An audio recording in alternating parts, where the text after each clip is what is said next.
Okay, so I'm going to show you my usual process for art with capture. So this is a doodle and I'm too lazy to scan it. Okay, so what I'm going to do now is open capture and put it in there. So you can see that when you press the camera button, I don't know if it's obvious what I'm pressing, but I'll try. So I'm pressing that blue camera button. You can actually just take a picture of it directly. Or you can go to your camera roll. So it's up to you which one you think is better. I find this a bit easier because then I'm not like moving all over the place. And I'll just show you this one so you can see. So shapes is what I usually have it on, which is why it's gone to that. But I'll show you the others in a minute. So shapes, what I like about this is you can crop it. So if you want to make it a bit closer, or you just want one of the motifs, you want to do it singly, you can do that. You can refine it. So I'm using my 2 fingers just to,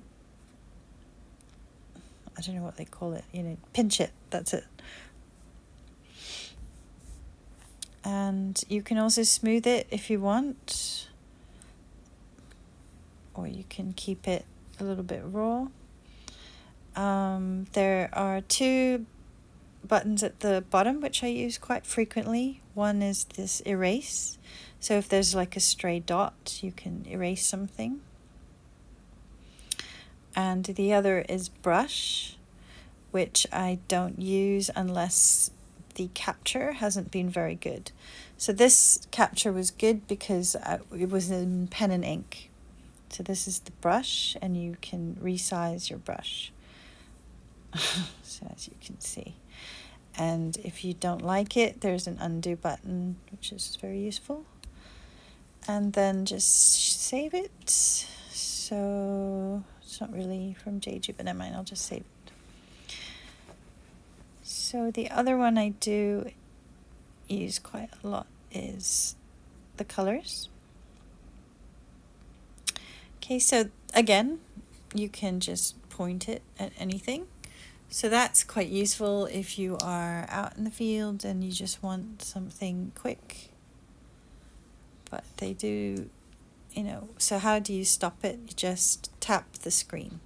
Don't press the big round white circle yet. You can just tap it and have it auto find it for you. I'm going to move this one so you can still move it around. So pretty useful to just use it as it is. The other way I like to do it is I've been taking photos of things, right? So I have that. So now I want to get a few colors. So maybe this pink flower or something I want to paint or reproduce. So I might do that. Just click OK. And you can, just click that tick button at the bottom.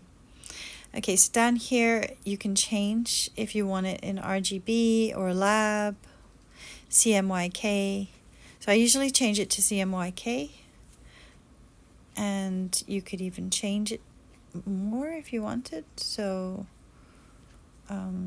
say you wanted, like these 2 pinks, the second and third pink are pretty similar. So I'm just going to click on the second one and maybe make that a bit more neutral. So I've changed the C. Yeah, so you can see the image that it was created from. So really, really useful. You can change the folder it's going into. So I've got tons of folders, which I feel is now getting a bit difficult to manage. So yeah, it's kind of hard for me to find things now. But what's useful down here is it's auto capturing other things for me, right? So it's decided that I should also have this color scheme, and you can say yes or no if you want. It's captured a few PNGs and SVGs. The SVG sucks for this. Sometimes it's pretty good. But the PNG is good, so I'll keep that. So I'm going to save it, and you can have a look at the PNG. It's pretty good, right? If you look at the image, if I put this into Illustrator, that might have taken me a bit longer to do. So you can see there's this kind of green outline. So what I might do is bring it into Photoshop and trim it there before bringing it into Illustrator. But, you could just bring it into Illustrator and recolor it and make it simpler and then get rid of that, I suppose. Yeah, so what else do I do? There are a few other things you can do, but they aren't things that I have found very useful yet. So if you can find a use for them. Okay, so on the phone, there's this pattern thing. So I'm pointing it at that drawing, and it's coming up with all sorts of geometric patterns. But if you have an iPad and you download Capture, you actually have another feature for patterns. So they're saying it's coming to the phone, but anyway, it would come under this reuse button, right? So this shape I've already captured, right? So at the bottom, it's got open in, reuse, and edit. So under reused, it will have create pattern or something like that, which is different from this geometric one. Okay, but it creates simple break patterns, drop patterns, and stuff like that.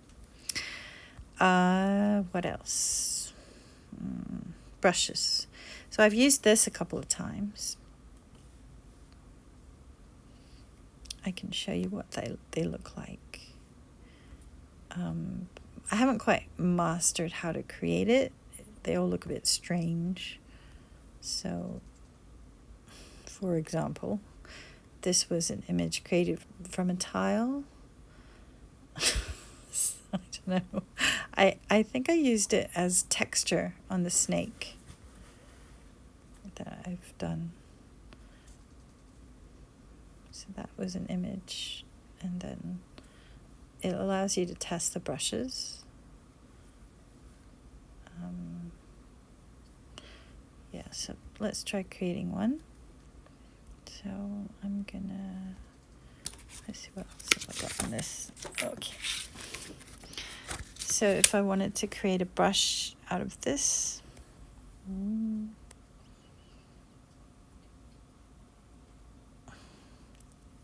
okay, so you can see that it's actually going the wrong way. Okay, so if you look at the crop setting, you can see which way it's going. So the tail is, it's not quite right? So an easy fix to that is just to turn your drawing or whatever.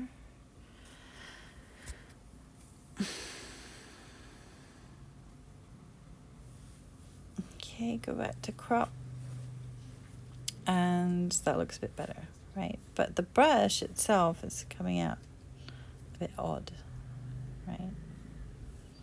So I don't know. Whereas if you create an art brush out of this in Illustrator, it would actually be this drawing. So I don't know how to use that. If you could figure it out, great, tell me. It would be very useful. So yeah, but patterns in the phone, I don't use. The other one I think might be useful if you're trying to play around with color is this one, which is right next to color. It's called Looks. So I think the intent was, let me try and find something which has more color. Oh, I'll take maybe my Jeju picture. Yeah. So if I wanted to create a piece of art maybe with this color palette, right? I could do that. And I've got all these colors coming at the top.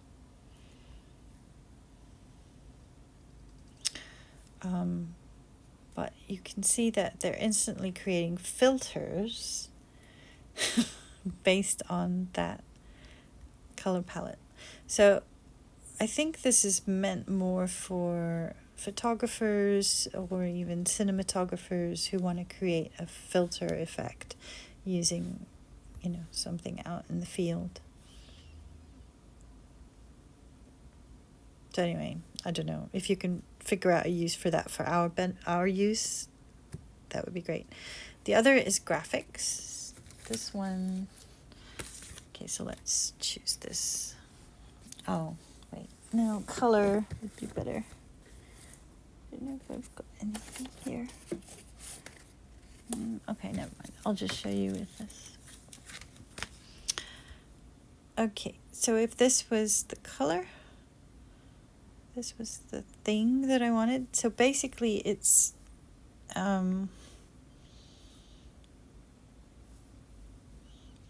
terribly lit.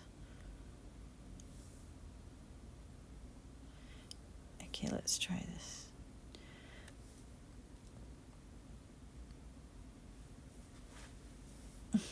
See how easy that was?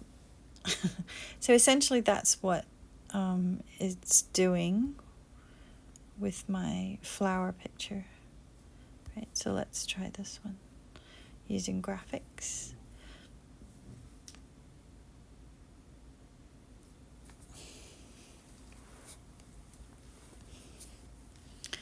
Okay, and I'm just going to crop out the leaf. And now I have oops. You can pinch it to change the crop as well.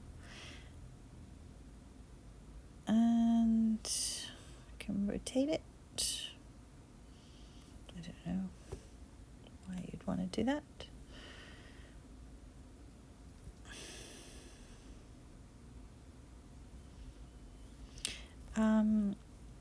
And you can see no matter what you pick, it's going to come up with some other things, some other suggestions as well.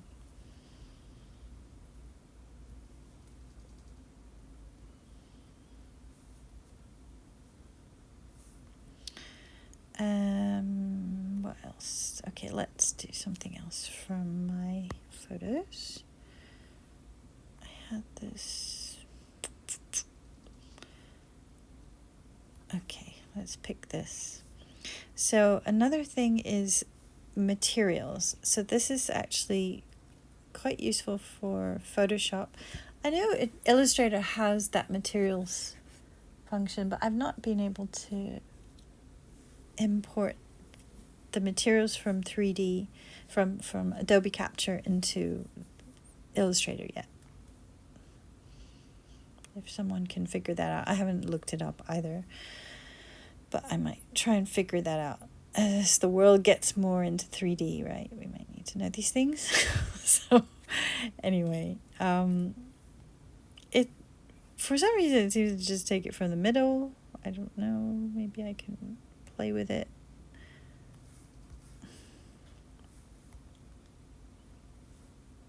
Okay, maybe you can crop it like that.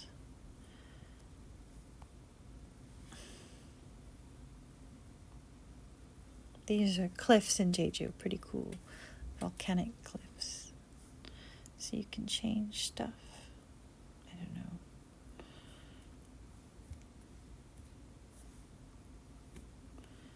Save.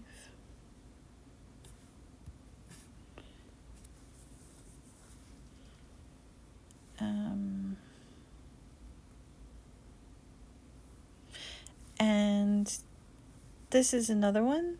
Not sure how relevant to our needs, but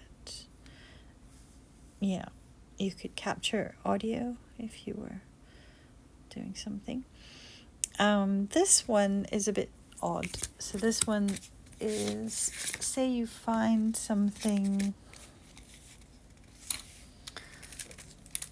Okay, let's take this Disco Jeju and take a picture of it. Try and capture as much of it as you can. And what it's going to do is it's going to find you the Adobe type font closest to it. And it does a really crap job of it, as far as I can see. I mean, I don't know. They don't look anything like it, really. I suppose this one does a little bit. But yeah, so I guess if you have clients, maybe this is more useful for graphic design work and stuff like that. Yep, so that's Adobe Capture. And then if you still don't know what you're doing, you can learn here. So obviously I haven't really explored this very much. So, the other thing is gradient. So I know some of you like to use gradients, right, Kelly? So maybe this could help you with that. So you can watch that. I haven't played with this. Okay. But there you go. Yeah. So this one definitely would be able to be ported into Illustrator. They will appear in your library. Right, so these are all the libraries that you can pull up in Illustrator or Photoshop or any other Adobe program that's relevant. Yep, that's it.